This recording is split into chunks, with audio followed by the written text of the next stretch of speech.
mainland at insular na Timog Silangang Asya.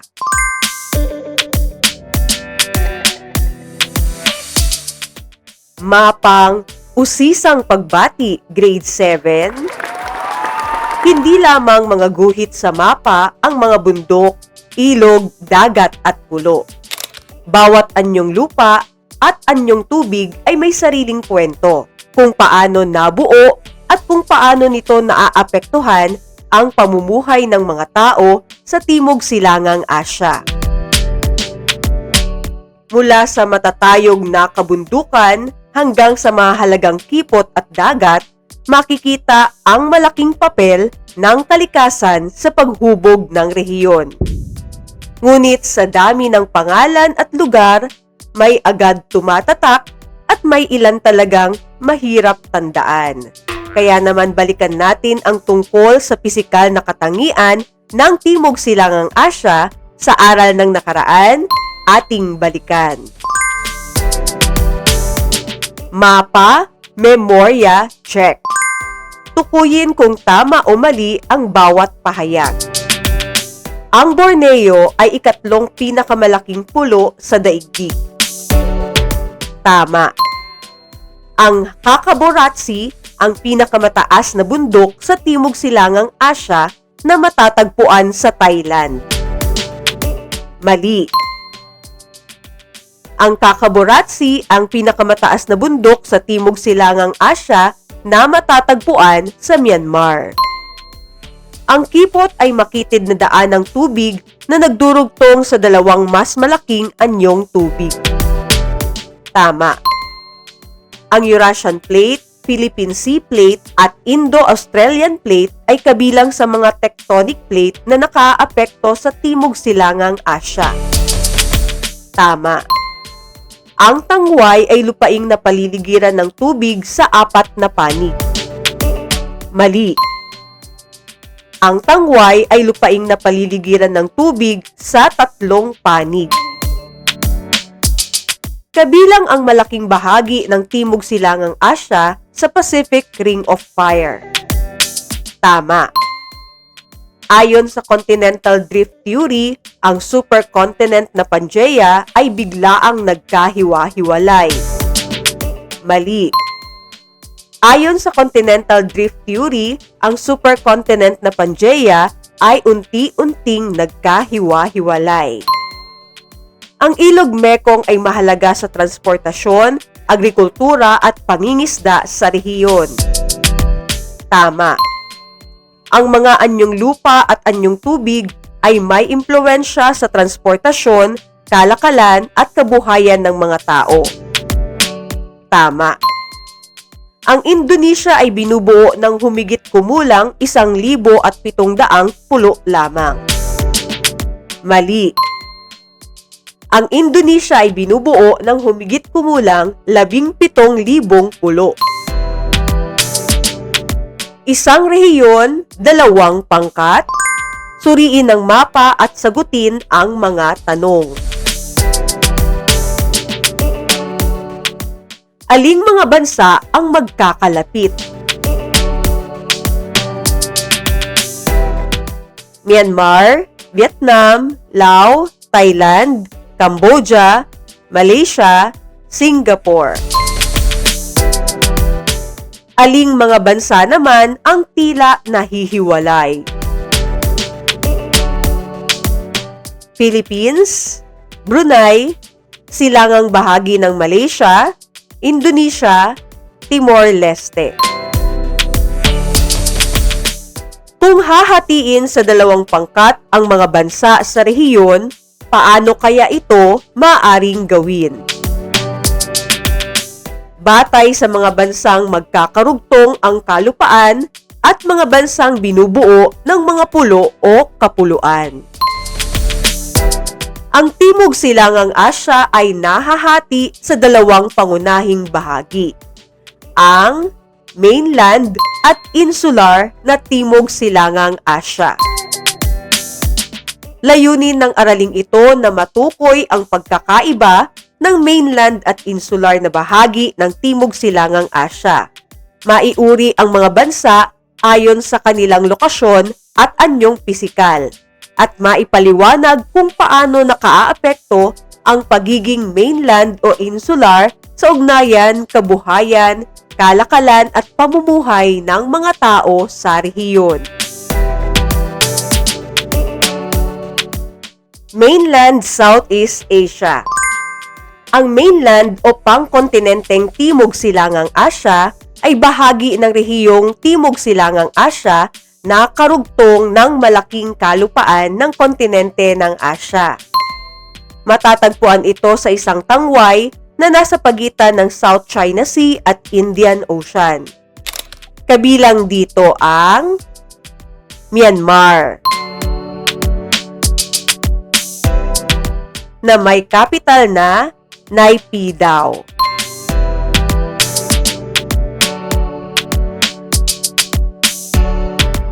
Thailand, na may capital na Bangkok.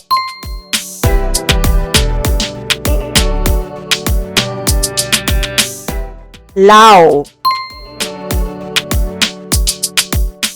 na may capital na Vientiane.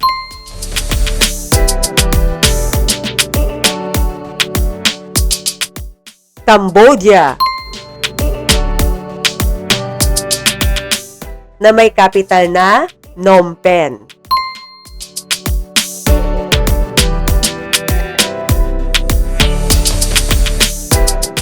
Vietnam,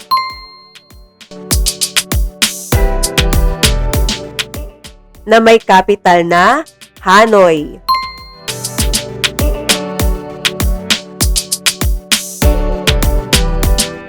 Kanlurang bahagi ng Malaysia o Peninsular Malaysia. Ang capital ng Malaysia ay Kuala Lumpur.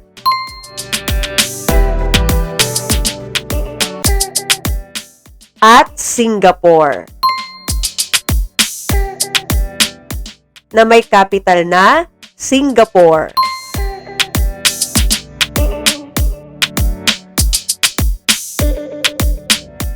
Bagamat isang isla ang Singapore, karaniwan itong isinasama sa mainland Timog Silangang Asya dahil matatagpuan ito sa dulo ng Malay Peninsula at malapit sa mga bansang nasa tangway. Mapapansing magkakarugtong ang kalupaan ng karamihan sa mga bansang kabilang sa pangkat na ito. Bagamat may mga baybayin, hindi sila binubuo ng malalawak na kapuluan tulad ng mga bansang kabilang sa insular na Timog Silangang Asya.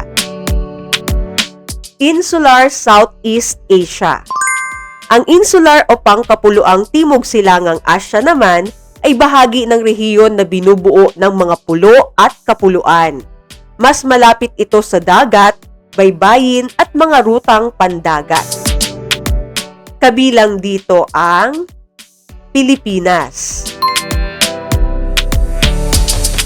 na may capital na Manila.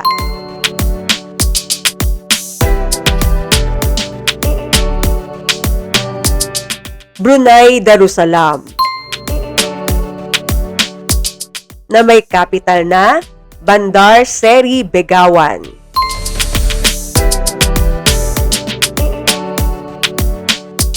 Silangang bahagi ng Malaysia. Muli, ang capital ng Malaysia ay Kuala Lumpur.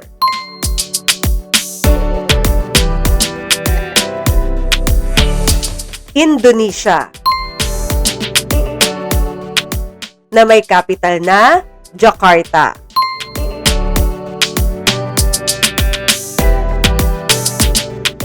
At Timor-Leste o East Timor, na may capital na Dili.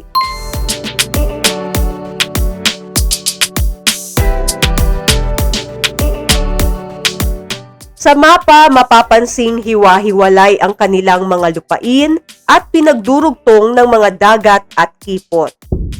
Dahil matatagpuan ang rehiyong ito sa hangganan ng ilang tectonic plate, marami rito ang mga bulkan, kabundukan at pulo.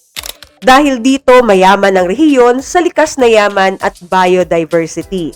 Ngunit mas madalas din itong makaranas ng lindol at pagputok ng bulkan. Ngunit hindi lahat ng pulo sa insular na Timog Silangang Asya ay magkakahiwalay noon. Libo-libong taon na ang nakalipas, mas mababa ang level ng dagat kaya may mga bahagi ng kalupaan na magkakadugtong.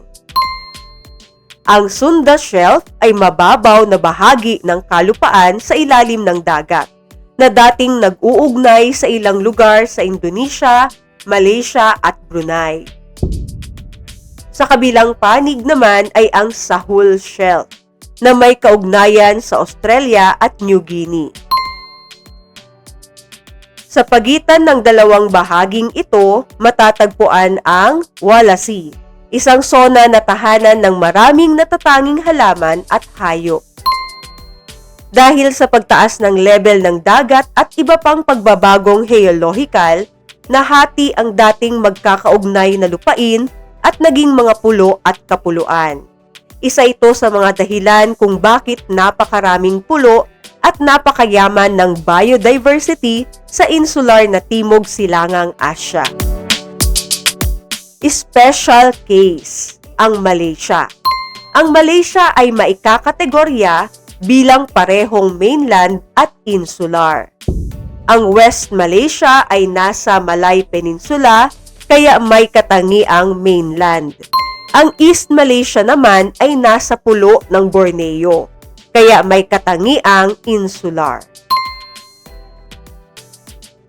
Muli, ang Southeast Asia ay nahahati sa mainland Southeast Asia na binubuo ng mga bansang Myanmar, Vietnam, Laos, Thailand, Cambodia, Malaysia at Singapore. At insular Southeast Asia na binubuo ng Pilipinas, Brunei, silangang bahagi ng Malaysia, Indonesia at Timor-Leste. Ang Malaysia ay may parehong katangian ng mainland at insular Southeast Asia.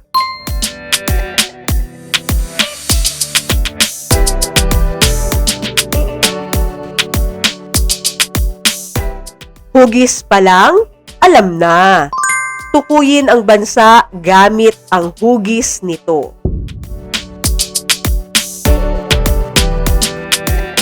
Vietnam, Brunei, Philippines, Indonesia, Singapore, Laos, Malaysia, Thailand, Cambodia, Myanmar, Timor-Leste. Bandilang may kwento, itugma ang watawat sa tamang bansa. Indonesia, Vietnam, Laos, Cambodia, Brunei, Singapore, Thailand, Timor-Leste, Malaysia, Myanmar, Pilipinas. Capital reveal. Itugma ang kabisera sa tamang bansa. Ang kapital ng Brunei Darussalam ay Bandar Seri Begawan. Ang kapital ng Cambodia ay Phnom Penh. Ang kapital ng Indonesia ay Jakarta. Ang kapital ng Laos ay Vientiane. Ang kapital ng Malaysia ay Kuala Lumpur. Ang kapital ng Myanmar ay Naypyidaw. Ang kapital ng Pilipinas ay Manila. Ang capital ng Singapore ay Singapore. Ang capital ng Thailand ay Bangkok. Ang capital ng Timor-Leste ay Dili. At ang capital ng Vietnam ay Hanoi. Lupa o pulo? Alamin kung mainland o insular ang bansa. Brunei Darussalam, insular. Cambodia, mainland. Indonesia, insular. Laos, mainland. Kanlurang bahagi ng Malaysia, mainland. Silangang bahagi ng Malaysia, insular. Myanmar, mainland. Pilipinas, insular. Singapore, mainland. Thailand, mainland. Timor-Leste, insular. Vietnam, mainland. Lupa o pulo? Kaya mo to. Bakit mahalagang malaman kung ang isang bansa ay mainland, insular o pareho? Ang lokasyon ng isang bansa ay may malaking epekto sa transportasyon, kalakalan, turismo, komunikasyon at maging sa paghahanda sa mga sakuna. Sa pag-unawa sa pagkakaiba ng mainland at insular na bansa, mas mauunawaan kung bakit magkakaiba ang paraan ng pamumuhay at pag-unlad ng mga bansa sa Timog Silangang Asya.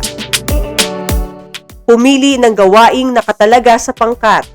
Ipakita ang pag-unawa sa pagkakaiba ng mainland, insular at pareho gamit ang paraan na naaayon sa uri ng pagkatuto ng pangkat. Rubrik sa pagmamarka. Iba-iba ang lokasyon, iisa ang layunin. Magkakaiba man ang lokasyon at katangian ng mga bansa sa Timog Silangang Asya, lahat ay mahalagang bahagi ng rehiyon. Katulad nito, hindi rin magkakapareho ang kakayahan, interes at pananaw ng bawat tao. Tulad ng mga bansang may magkakaibang lokasyon, ngunit kabilang sa iisang rehiyon, paano may pakikita ang pagkakaisa at paggalang sa pagkakaiba sa loob ng silid-aralan. Mainland o insular? Isa-isip natin.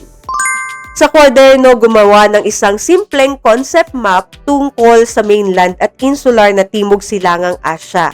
Isulat ang mahalagang katangian at mga bansang kabilang sa bawat pangkat. Maaari ring isama ang bansang kabilang sa parehong pangkat. Halimbawa, hindi lang memorize, may pag-unawa. Piliin ang letra ng tamang sagot. May mga bansang matatagpuan sa malaking kalupaan ng Asya at mayroon ding mga bansang binubuo ng mga pulo. Batay dito, aling bansa ang hindi kabilang sa mainland na Timog Silangang Asya? Indonesia. Hindi lahat ng bansa sa Timog Silangang Asya ay kabilang lamang sa isang pangkat. Aling bansa ang may bahagi sa mainland at insular na Timog Silangang Asya? Malaysia. Ang lokasyon ng isang bansa ay nakaaapekto sa paraan ng transportasyon at pakikipag-ugnayan nito sa ibang bansa. Aling pangkat ng mga bansa ang pawang kabilang sa insular na Timog Silangang Asya? Pilipinas, Indonesia, Brunei. Sa pagitan ng Sunda Shelf at Sahul Shelf ay matatagpuan ang Wala Sea. Ano ang ipinahihiwatig ng lokasyong ito? Bahaging naghihiwalay sa dalawang rehiyon. May mga bansang napapalibutan ng dagat at mayroon ding mga bansang napapalibutan ng lupa. Ang bansang walang direktang baybayin o daungan sa dagat ay tinatawag na landlocked country. Alin bansa sa Timog Silangang Asya ang isang landlocked country? Laos. Hindi kailangang magkapareho upang magkaisa. Ang pagkakaiba ay hindi hadlang, kundi lakas na nag-uugnay sa bawat isa.